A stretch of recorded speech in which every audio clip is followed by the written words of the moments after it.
Hi there. My name is Rafael Menko. I'm one of the co-founders of Who's Reading, and I wanted to take you through a quick, um, I don't know, tutorial video that highlights the best practices for using Who's Reading remotely, since I imagine many of your schools are closed, and yeah, we really want to support you in any way we can. So uh, consider this video a highlight of the features on Who's Reading that are most conducive to using Who's Reading in a remote learning context. So I'm going to start sharing my screen with you, and yeah, this is just going to be an overview video. So there is more that can be possibly done, but so I think the best place to start with, and apologies if any aspects of this video is a little bit redundant for you, but I wanted to give a full picture. So we all start with setting your goal or your assignment. And it's possible that if you have an existing goal or assignment, you might want to consider changing it, given the fact that now students might have more time to read books than they might have had when fewer hours were spent at home.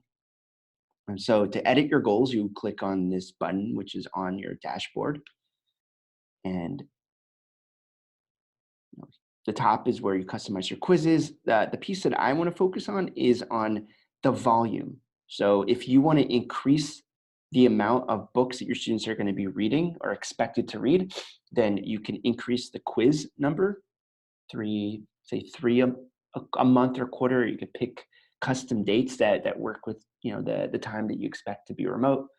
Um, so that's how you customize the quizzes, and I do encourage expecting your students to read more. Um, I the other two things that I really, or I guess three things I recommend. So depending on the plan that you're at, well, everyone has the ability to set practice questions. Practice questions are a huge way to make sure that your students are actually engaged in their reading when they're not in school. So as a reminder for those who don't know, you can answer a practice question at any stage in the reading. So for example, if you want your students to read 3 books a month, I now that they might be remote, having them do 12 practice questions might be a decent idea, because that means that for every book that they're reading, they're now answering 4 practice questions, one for each of their 3 books. So that means that uh, no matter imagine they're reading 3 or 4 days a week, then pretty much every time they go on, they're going to be answering a question or taking a quiz when they finish it. This is going to ensure that they're reading it and they're accountable to their reading and that they're really engaged in the reading. So I do recommend bumping up the practice question number. Book reviews are neat if you want to assign book reviews, because that's and I'll show you later, that's gonna feature in the student class or in your class shelf. So it's a way to make things a little more social. In brief, for those who don't know, you can write a book review when you finish a book, and it's going to show up on your class shelf. And so everyone in the class can now see what their classmates are reading. They can read their book reviews. So it's a way, given the fact that there's all this social distancing going on, it creates an opportunity for students to feel connected to each other. So book reviews are really nice. Third thing I really recommend, and this is only available in silver and gold plans, are requiring students to log minutes. Uh, Pretty straightforward, but if you want your students to be reading 30 minutes a day now, 40 minutes a day now, you can actually have them clock their minutes by requiring adding a minutes goal or a pages goal. Um, so yeah, those are the different aspects and pieces of your assignment that you might want to consider changing or updating now that students are at home more.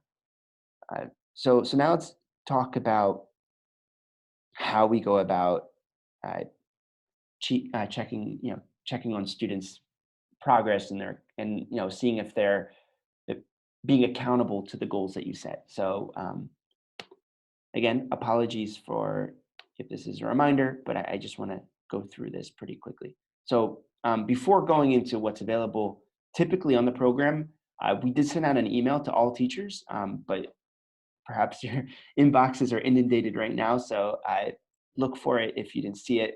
where we're adding a new feature available for the rest of the school year to help with the fact that so many people are remote.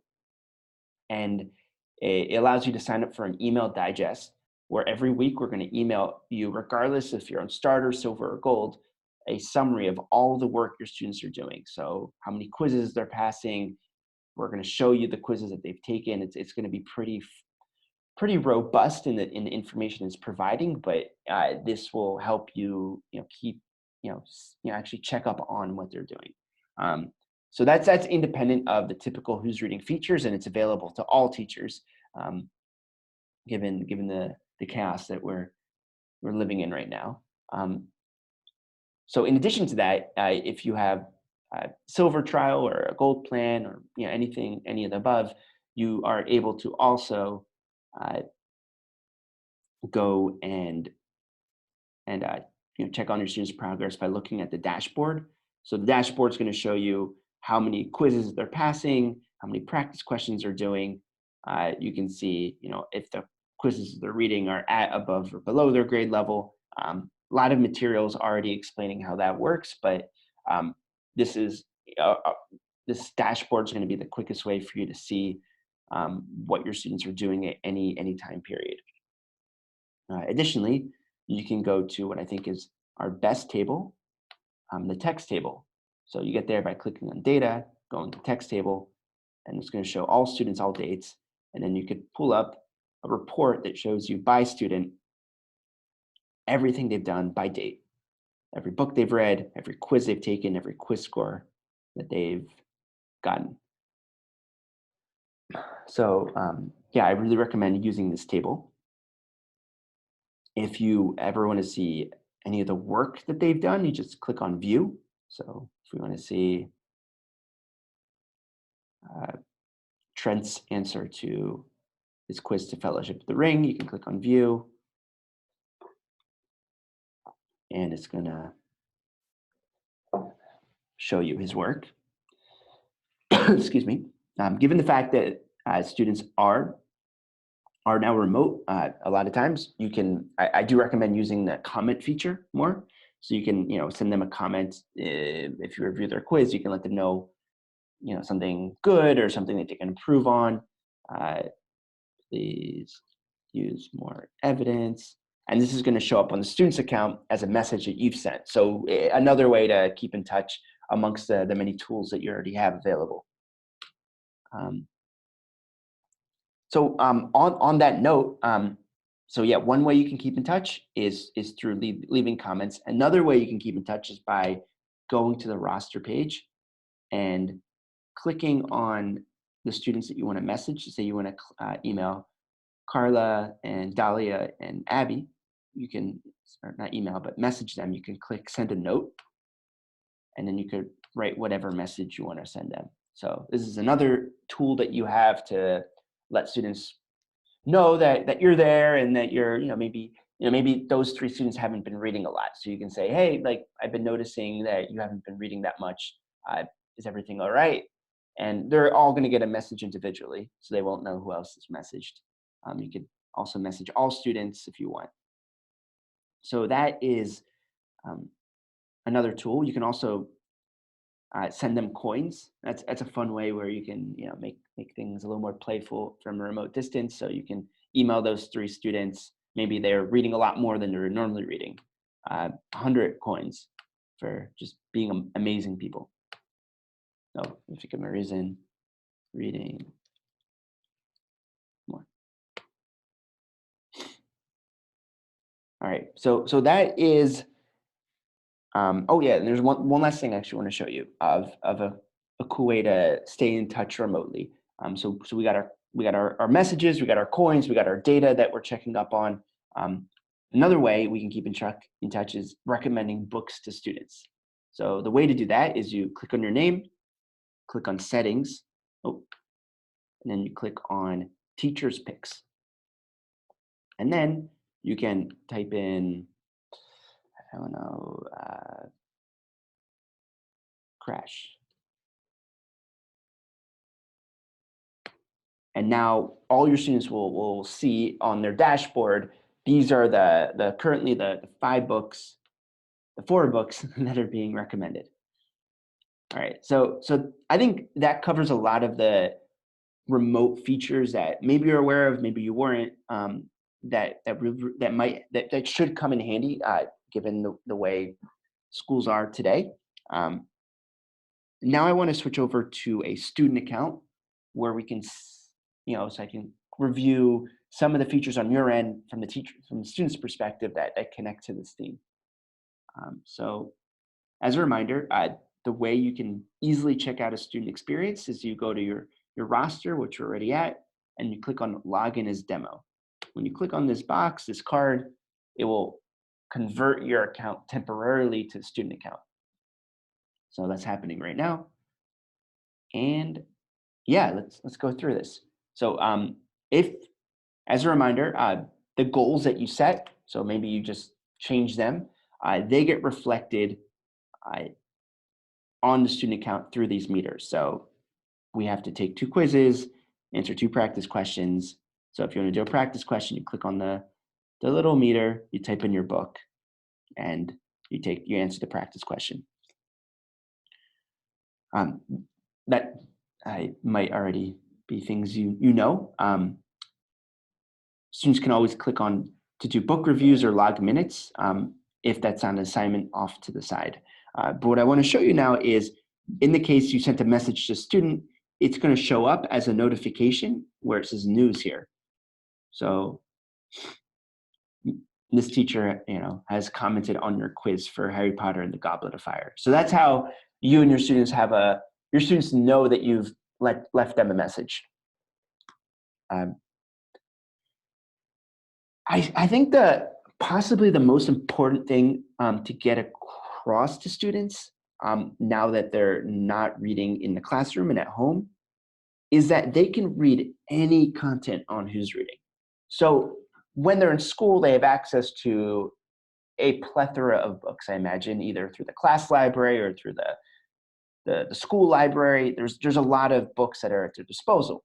When they're home, probably depends on the family, but some students may have access to a lot of books, some might not be. I know where I live, all the libraries are closed, so you can't even, take out books. And so students might be limited with the books that are already at their home.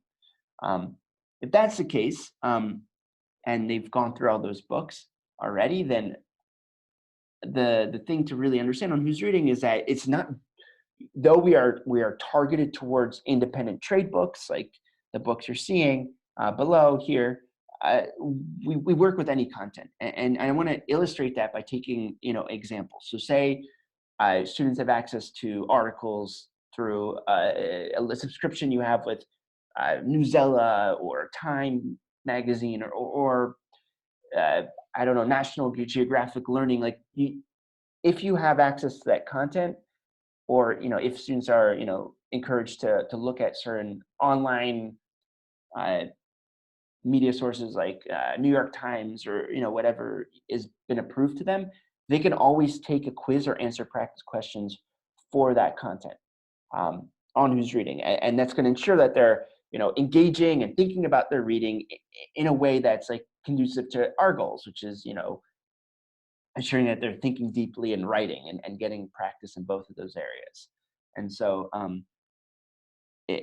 let's take an example. I'm gonna Google, uh, see what comes up. Corona virus, San Diego, where I'm at, and there's this article from KPBS about live updates about closing restaurants. All right, so if I'm a student and this is the article that I've read, then what I can do is I can go and type in the title, Coronavirus live updates. All right. So it's searching in our database. It's not a book yet. And so what you can do is you can click add it now. And if, in this case, as an online article, you can add online article, and then we'll, copy and paste the title from here.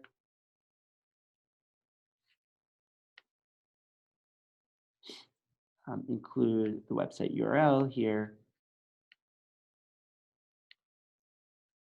and then, well, sadly, it's not fiction, so nonfiction, and we've added this book.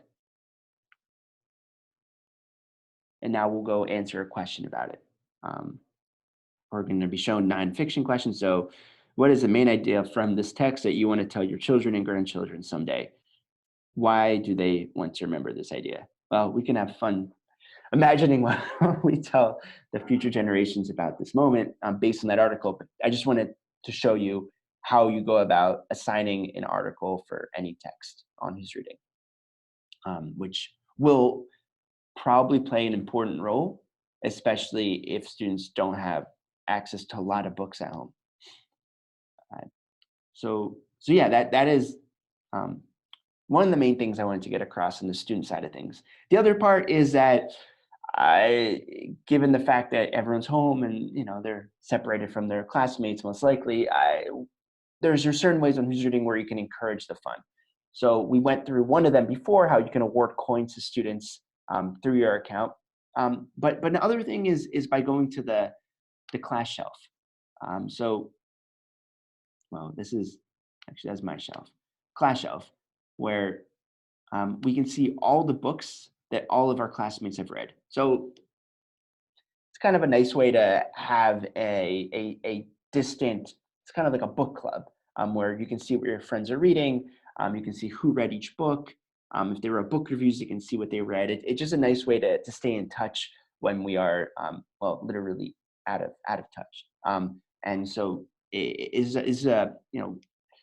requiring book reviews will ensure that more book reviews happen, making this class shelf more exciting and dynamic for students. Additionally, they always have the class tree, which is a nice way to show their friends their interests through customizing their out. Finally, there's a school page up here where you can, if you have multiple classes in your school using Who's Reading, you could still have a fun competition while remote to see which class is reading the most and doing the most answers. So that's also a nice tool at your disposal. So you have a lot of social fun available through Who's Reading to make the remote distance more enjoyable. So yeah, hopefully this video was helpful in giving you a sense of the different tools on Who's Reading that really do encourage remote learning effectively. Happy to answer more questions. Again, whatever we can do to support you right now, that's our priority. So email us, email me, Raphael at Who's Reading, email Claire at support at Who's Reading, Greg. We're all here to help you. Anyone else that you've been in contact with to ensure that you get all the help you need to make this transitionary period, hopefully a very short one and a very productive one. Take care and good luck.